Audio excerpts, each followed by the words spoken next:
निसर्गदत्त महाराज भारतवर्ष के एक महान ज्ञानी संत हुए हैं। अपने गुरु सिद्धरामेश्वर महाराज से जब उनकी भेंट हुई तो वह एक युवा थे।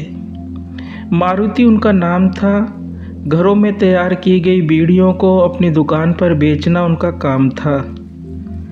उनकी संत महात्माओं में, उनके पास जाने में, उनके उपदेश सुनने में कोई भी रुचि नहीं थी। धर्म अथवा अध्यात्म के प्रति ऐसा कोई इंक्लाइनेशन उनके भीतर नहीं था। वे बॉम्बे में अपना पैतृक गांव तथा कृषि का पैतृक व्यवसाय छोड़कर जीविकोपार्जन हेतु ही आए थे, परंतु यहाँ पर ही उनके जीवन की सर्वाधिक महत्वपूर्ण घटना घटी और उनका जीवन बदल गया। हुआ क्या, उनके एक मित्र के गुरु एक मंदिर पर प्रवास हेतु आए हुए थे। वो हर साल आया करते थे। मित्र के आग्रह पर मारुति नामक वह जो युवा थे, उनके साथ, मित्र के साथ उसके गुरु के दर्शनार्थ पुष्प आदि लेकर के दर्शनों के लिए पहुँचे। गुरु ने उन्हें एक छोटी सी बात कही, छोटा सा उपदेश कहा, जिसे मारुति नामक उस अल्प शिक्षित युवा ने तुरंत पकड़ लिया। गुरुजी ने कहा, तुम वो नहीं हो जो तुम स्वयं को सोचते हो। अर्थात मारुति तुम नहीं हो, तुम स्वयं पर ब्रह्म परमात्मा हो।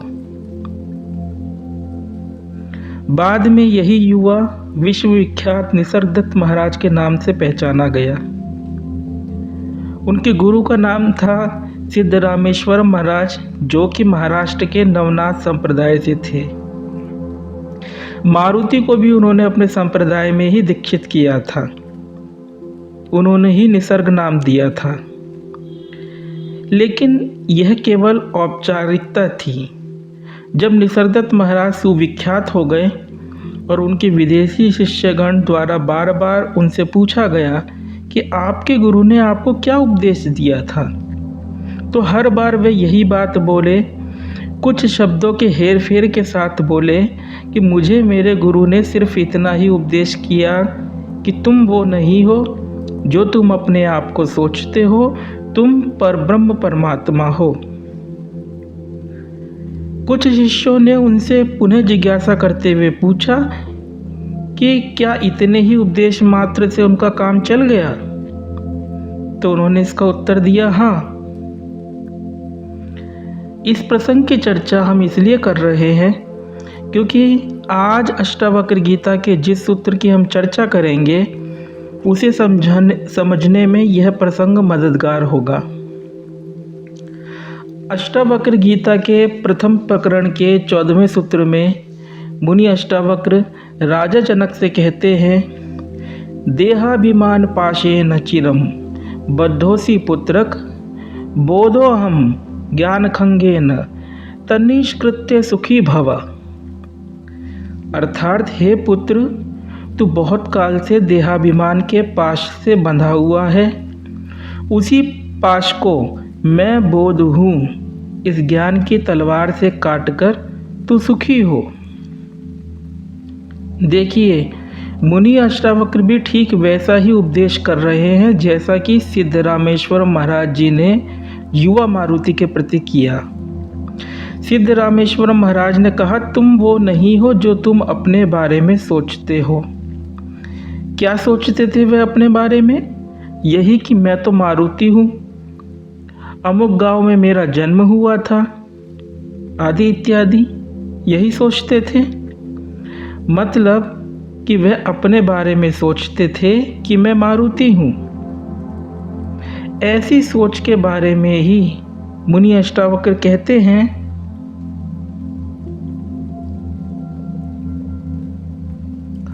देहाभिमान पाशेन चिरम बद्धोसी पुत्रक।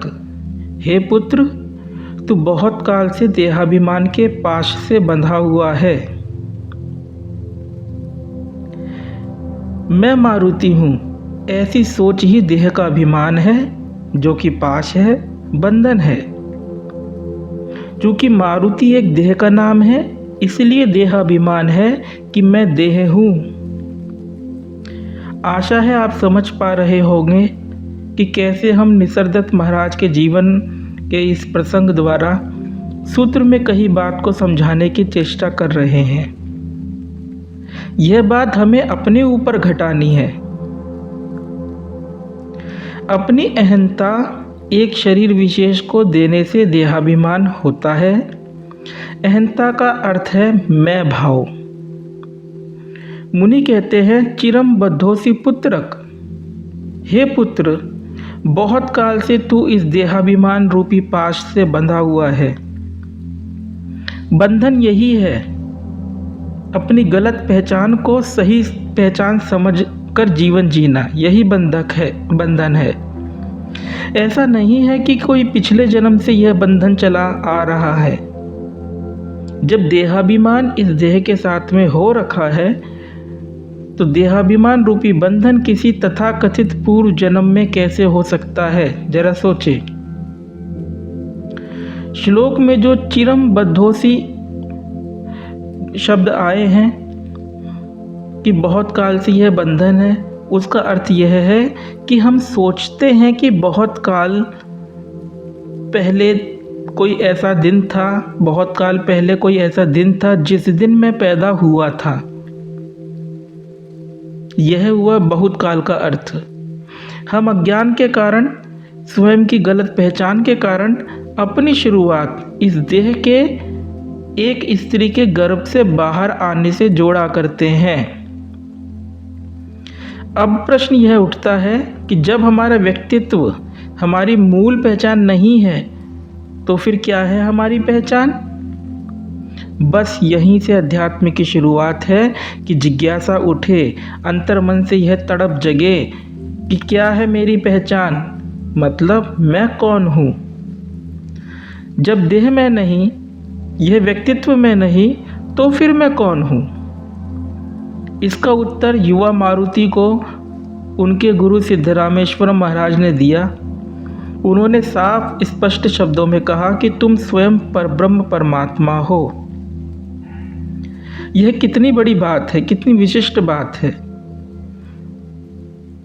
परंतु हम कहेंगे कोई बड़ी बात, कोई विशिष्ट बात नहीं है। यह आपने, हम सभी लोगों ने परब्रह्म परमात्मा जैसे शब्दों के विषय में कुछ विशेष धारणाएं बना रखी हैं, जिनकी वजह से हम ऐसा सोचा करते हैं कि यदि मैं परब्रह्म परमात्मा हूँ तो मेरे पास अनेक प्रकार की अलौकिक सिद्धियाँ होनी चाहिए, क्षमताएं होनी चाहिए। उपनिषद जिस ब्रह्म की बात करते हैं उस ब्रह्म को निर्विशेष बताते हैं, अर्थात उस ब्रह्म में कोई स्पेशलिटी नहीं है, कोई विशिष्टता नहीं है। विशिष्टता सिद्धियां आदि होती हैं प्रकृति में, प्रकृति के 3 गुणों में। विशिष्टता सिद्धियां हो सकती है मारुति नामक व्यक्तित्व के पास, राजा जनक नामक व्यक्तित्व के पास, ना कि उस ब्रह्म में जो कि इन पात्रों की मूल पहचान है। जैसे सिद्धरामेश्वर महाराज ने युवा मारुति को कहा कि तुम स्वयं परब्रह्म परमात्मा हो, ठीक वैसे ही मुनि अष्टावक्र भी इस प्रस्तुत सूत्र में राजा जनक से कह रहे हैं, बोधोहम, मैं बोध हूँ। मुनि अष्टावक्र राजा जनक को उनकी मैं राजा जनक वाली पहचान हटा एक नई पहचान दे रहे हैं कि तू राजा जनक नहीं, तू बोध है।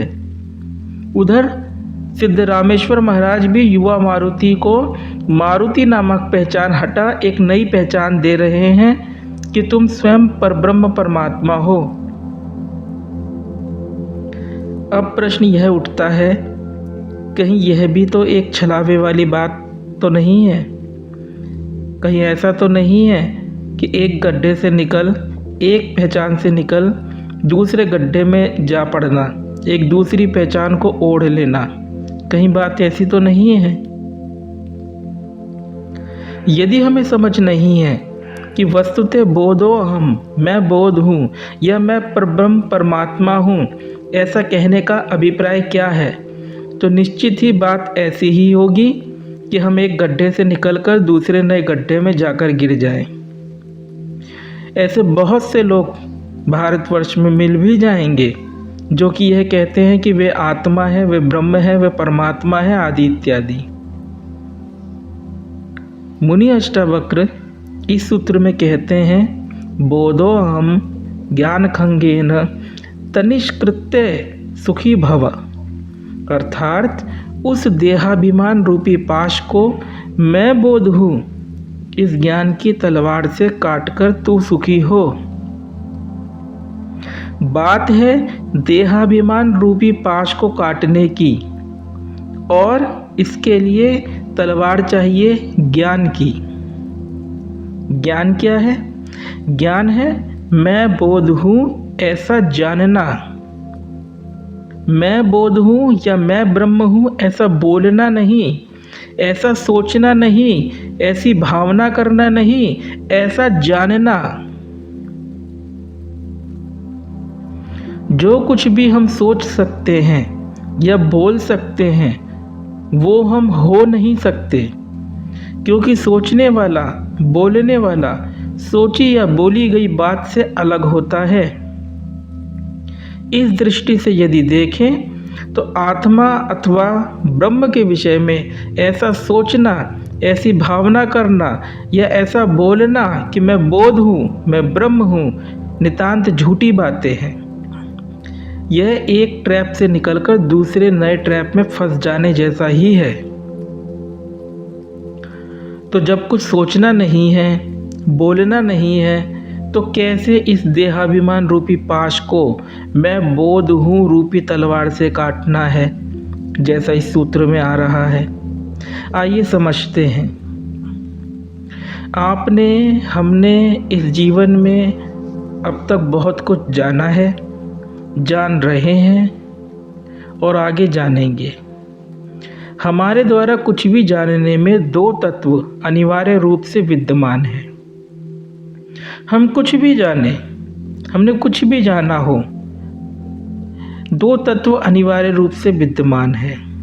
क्या हैं ये दो तत्व? जो कुछ भी हम जान रहे हैं वह सब कुछ निरंतर बदलता रहता है। जैसे कि कभी हम दीवार जान रहे हैं, फिर कोई गाय को जान रहे हैं, फिर किसी आवाज़ को जान रहे हैं। ऐसे दिन भर कुछ ना कुछ हम जान रहे हैं। जो कुछ हम जान रहे हैं वह सब कुछ बदल जाता है, बदल रहा है। परंतु जिसके द्वारा जान रहे हैं और जो जान रहा है, ये दो चीज़ें कभी भी नहीं बदलती। जो जान रहा है वह है एक मैं, और जिसके द्वारा जाना जा रहा है वह है बोध। बोधोऽहं, मैं बोध हूँ ऐसा जानने के लिए मैं की एकता बोध के साथ करनी पड़ेगी। जैसा आया ना सूत्र में, बोधोऽहं, मैं बोध हूँ, मतलब मैं को बोध से जोड़ना पड़ेगा। हम कभी नहीं कहते कि मैं शरीर हूँ, कोई भी नहीं कहता कि मैं शरीर हूँ, सब बस शरीर ही हो जाते हैं। अर्थात मैं की एकता शरीर के साथ कर बैठते हैं। कोई बोलता नहीं है कि मैं शरीर हूँ, हम शरीर हो जाते हैं। तो इस शरीर हो जाने में क्या हुआ? मैं की एकता शरीर के साथ में हो गई। ठीक ऐसे ही मैं बोध हूँ, बोधोऽहं बोलना नहीं है, मैं की एकता बोध से करनी है। मैं की एकता बोध से करने हेतु बोध मात्र ही होकर रह जाना होगा, जैसे शरीर मात्र ही होकर रह जाते हैं। हम बोलते नहीं हैं कि मैं शरीर हूँ, हम शरीर ही हो जाते हैं। ऐसे ही बोधोऽहं, मैं बोध हूँ, मैं की एकता बोध से करने के लिए बोध मात्र ही होकर रह जाना होगा। यह कैसे होगा? मैं और बोध को जोड़ने से होगा। मैं मतलब शरीर नहीं, मैं मतलब कोई व्यक्ति नहीं, मैं मतलब क्या? मैं मतलब स्वयं का होना मात्र, प्रेजेंस। और बोध मतलब सजगता या कहे अवेयरनेस। आपको कहने हेतु, समझाने हेतु चूँकि शब्दों का प्रयोग करना पड़ेगा, जिससे आपको ऐसा प्रतीत होगा कि मैं और बोध दो भिन्न तत्वों के नाम हैं, परंतु बात ऐसी बिल्कुल भी नहीं है। मैं जो कि होना या प्रेजेंस है, ये सजगता का ही, अवेयरनेस का ही पर्याय है। एक ही चीज़ के दो नाम हैं। जब आप स्वयं से भिन्न किसी विषय जैसे कि वृक्ष, दीवार आदि के होने के प्रति बोधपूर्ण होते हो, तो आपकी सजगता आपके होने मात्र के प्रति ना होकर उस विषय, दीवार, वृक्ष आदि के प्रति होती है। जिसके कारण क्या होता है, वृक्ष, दीवार आदि की प्रतीति तो संभव होती ही है, साथ ही स्वयं के शरीर अथवा एक व्यक्ति होने की भी प्रतीति होती है कि मैं शरीर हूं या शरीर के भीतर हूं। इस प्रकार से श्लोक में कहा गया, देहाभिमान रूपी पाश मजबूत होता है। जब हम किसी के भी प्रति बोधपूर्ण नहीं होते हैं, तो मैं और बोध की प्रेजेंस या कहे बीइंग की, अवेयरनेस के साथ में, सजगता के साथ में या कहे होश के साथ में स्वाभाविक एकता शेष रह जाती है और अपनी व्यापक शांत सत्ता का बोध होता है। यह ध्यान है। इस बोध से, इस ज्ञान रूपी तलवार से मैं की शरीर के साथ जो एकता की मिथ्या भावना है वह अपने आप दूर होती है तथा शरीर भी दृश्य हो जाता है। स्थूल पदार्थ ना हो करके शरीर भी एक दृश्य हो जाता है, प्रतीति हो जाता है। मुनि अष्टावक्र कहते हैं, सुखी भव, अर्थात मैं शरीर हूँ ऐसी दूषित भावना को मैं बोध मात्र हूँ, इस ज्ञान रूपी तलवार द्वारा काटकर सुखी हो जा। कौन सा सुख है यह अपने होने मात्र की शांति है। गहरी नींद और ध्यान में भी ठीक यही शांति है। एक बात और कहना चाहेंगे, जैसे कि आप अपने मोबाइल को देखते हो, तो देखते तो स्क्रीन ही हो ना कि कोई ऐप, ना कि कोई फिल्म। बेसिक एक्सपीरियंस तो फिल्म को देखने का नहीं, किसी ऐप को देखने का नहीं, स्क्रीन को देखने का है। कोई ऐप है, कोई फिल्म है, ये तो विचारों के कारण आता है। ठीक ऐसे ही जब आप सामने किसी वृक्ष को देखते हो तो कुछ नहीं देखते हो, परंतु विचार कर प्रतीति करवाता है कि वृक्ष है, दीवार है। यदि ज्ञान दृष्टि आपके पास हो तो साधक वृक्ष की नाम रूपात्मक सत्ता को ना देख, एक ही एक रस सत्ता को देखता है। मैं और बोध की एकता को प्राप्त होता है, मतलब स्वयं का होना ही वृक्ष का होना हो जाता है।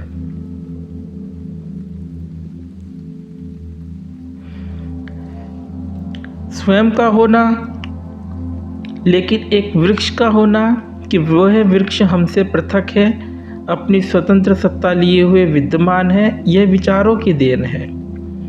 लेकिन उस वृक्ष का जो अस्तित्व है, हमारा जो अस्तित्व है, जैसे हमारे व्यक्तित्व से परे हमारा अस्तित्व है, वैसे ही वृक्ष का जो व्यक्तित्व है, नाम रूप की उपाधि है, उससे परे जो अस्तित्व है, ये दो भिन्न अस्तित्व नहीं है, एक अस्तित्व है। उसी को हम बोला करते हैं होना मात्र या प्रेजेंस।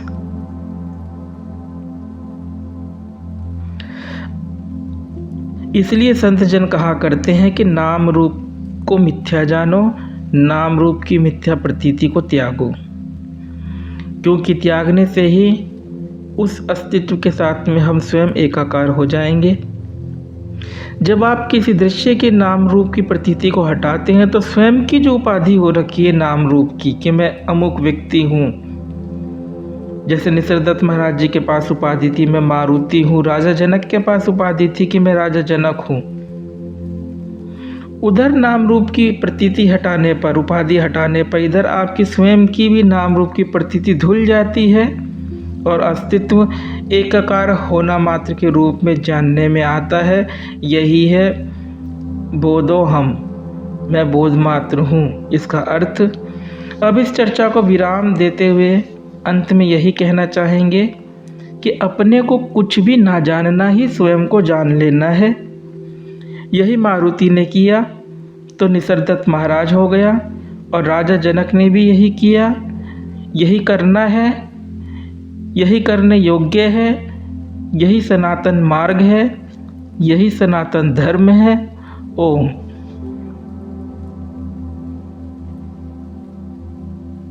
अगर आपको यह वीडियो पसंद आया है तो वीडियो को लाइक जरूर करें और चैनल को सब्सक्राइब कर इस ज्ञान के प्रवाह में अपनी श्रद्धांजलि अर्पित करें।